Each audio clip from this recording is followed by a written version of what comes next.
Good morning for me. Good day, good afternoon, good evening, whenever you're listening to this. Day 6, week 1, Phoenix Diaries. Wow, I feel like I've been doing this forever and also that I only just began. And every time I type in day 6 or, day 5, day 4, I'm like, oh, we're just getting started. And it's beautiful to remember that.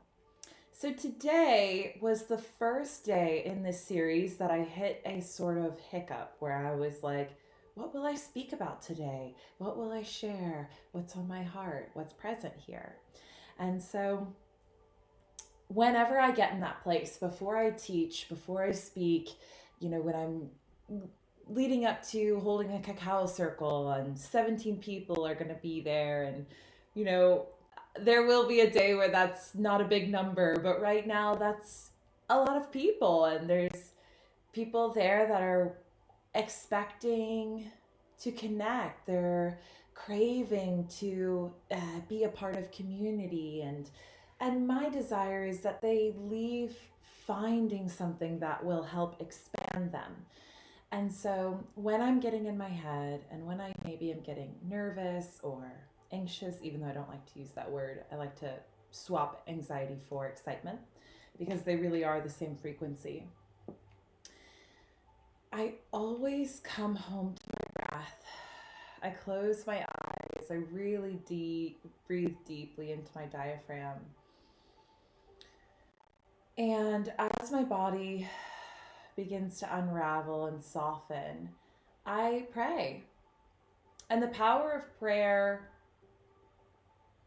it needs no explanation, in my personal opinion. And I pray and I say, Spirit, God, Source, and I literally do. I say all of those because I resonate with all of those energies.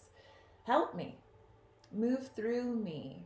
May I speak what you would have me share today. May I be used as a hollow flute for your wind to blow through, a lamp for your light to shine through, a spigot for your water to flow through, whatever resonates for you. But this prayer of surrender and just get me, Christina, the blonde priestess, the strawberry blonde priestess, this entity that is me, out of the way. And my monkey mind that can only really see this little limited point of view, and it's beautiful and I get it. However, it's not as expansive as God and Source. And so I pray, use me, speak through me. May I get out of your way. You know exactly what these people that have gathered here today, whether it's the Cacao Circle in the Salt Caves here, whether it's something I'm teaching online and collaborating with another, whether it's this, the YouTube video. I ask for Spirit to use its all-knowing power. It knows exactly who's going to show up, where they're at, what they need, who's going to listen and tune in, and to just speak through me and allow whatever is meant to flow to flow. And when I say get Christina out of the way, of course, I honor me as the meat suit, the voice, the person who has decided to show up for the assignment. And so I'm not disregarding myself. The only aspect that I'm putting in check when these emotions and distracting thoughts come is the ego that has something to prove and that has been placed on a greater platform in myself than Spirit, God, and Source. And so I have to check it. I'm a human, and I think us humans have a tendency to overvalue our monkey mind and let it run the show often, when it's truly not qualified to run the show in a lot of aspects. And so that is the part of me that I have to say, okay, I have nothing to prove here to anyone. Myself, I am not here to awaken anyone or to shift their consciousness. perhaps the word choice that I use or the tone that I carry or something about me will connect with them enough to where they feel safe enough and open enough to receive source and spirit in that moment. I am conscious of that and I am aware of that, and that is why when I do ceremony, I put all of the love and intention and Christina expression into it, because that is me. That is authentically me, and that is how I express spirit. That's how I express source. And it nearly makes me emotional because it's such an art what I do with ceremony and even how I present now. It's a dance between me and source. And it's one of the most beautiful dances I've ever engaged in. And so I will always show up for that dance. And I sense I will always have to be mindful of when Christina, the ego, is feeling this anxious energy of the pressure's on. What am I going to teach and share? How am I going to shift these people? How am I going to give them value for the money that they're spending? And I have to be mindful that, yes, there is elements of truth in all of that. And also, the only thing that truly shifts someone is their connection with source, with God, with something greater than themselves. So if I can prepare the space and make it a more optimal opportunity for that to occur, then I will. I always will. I'll show up and do that. And even this is some of the things that I've been sharing over the last week, well, almost week.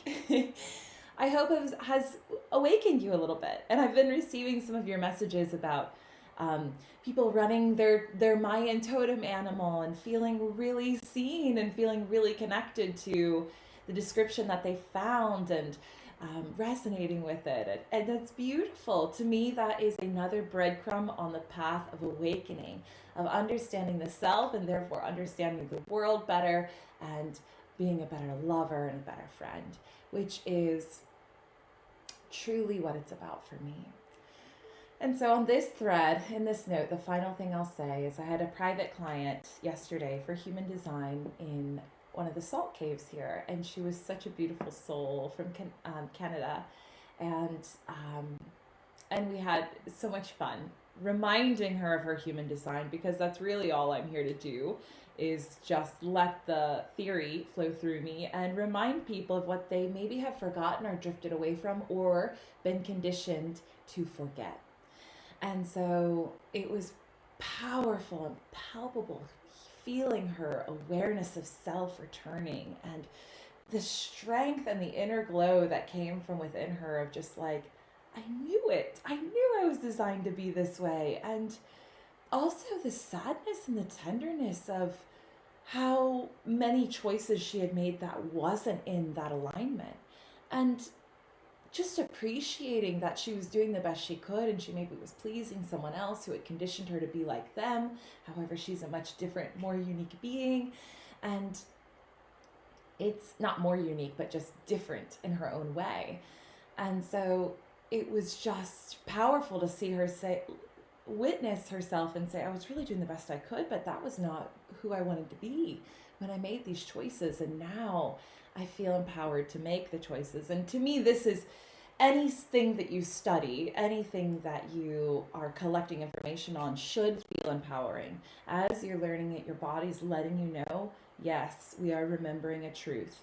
This is authentic information. This resonates. And at times, human design, gene keys, astrology, it can trigger you. It can feel challenging. Again, depending on how much conditioning you have, how much you've tried to mold yourself to fit into, a round peg into a square box. And so sometimes when someone's like, no, you're round, you are certainly a round peg, and this is how, and this is what it looks like. And while part of you might be like, oh my goodness, finally I feel seen, the other part of you is like, how could I ever be around my family now, or be in this relationship that I'm in, or work the job that I'm working now, knowing this information when my whole life is square holes and I'm a round peg, And so it's challenging. And ultimately, one of the most beautiful things I've learned through my studies through my awareness of myself that has been growing and growing over the years, is that people are adaptable.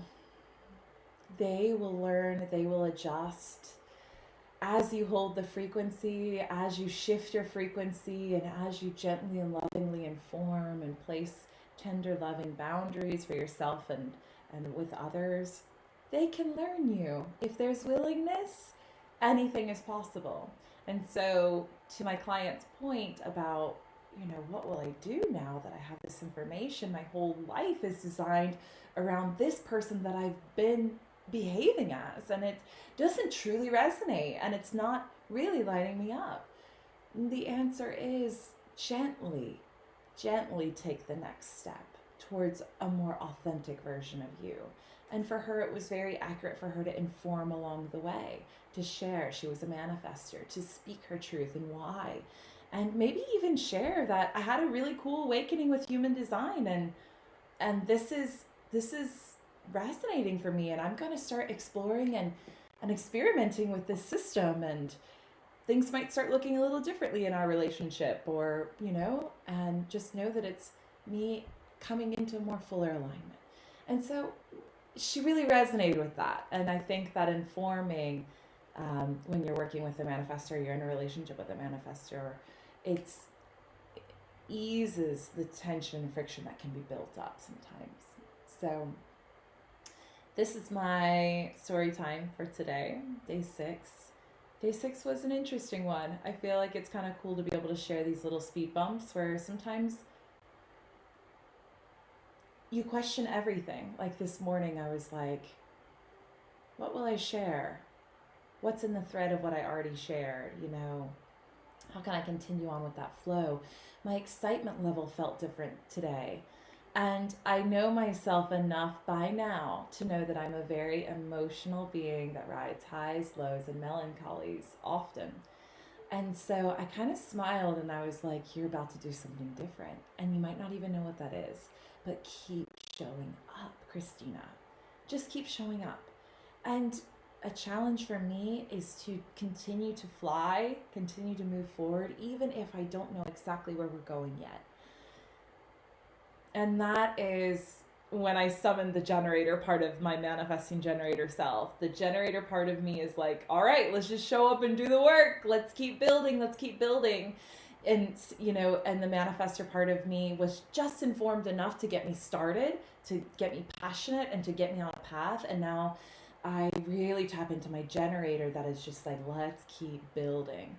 And trust that what we're building will be exactly what is in the perfect alignment in the next evolution for this Phoenix season that you're in. And so faith, trust, prayer, that is what this message is about today. I hope you have a gorgeous Monday, moon day. It can be a little sleepy. It's ruled by Cancer. And so the moon, the Mondays are for a gentler, more reflective energy. And me being a Cancer moon, I often feel Mondays as very sleepy, reflective, and meditative days. I often will schedule cacao circles on Mondays because everyone's sort of on that frequency at some level. So what better than to come together, pull some oracle cards, drink some cacao, and meditate in the salt cave and be in community that's loving and supportive. So this week it ended up being Cacao Circle is tomorrow. We may still have a few spots if you're local in Wilmington, North Carolina. Prana Salt Cave. I'll link it up in the show notes. And I love you all so much. Thank you for being on this journey with me. Truly, thank you. Thank you, thank you. Thank you for growing. Thank you for learning. Thank you for expanding. And thank you for those that have taken the time to send me a little note, to be encouraging, and to be giving me reflections and sharing with me how this is changing you and growing and expanding you. It makes me really happy to see that. I love you all. I'll see you tomorrow.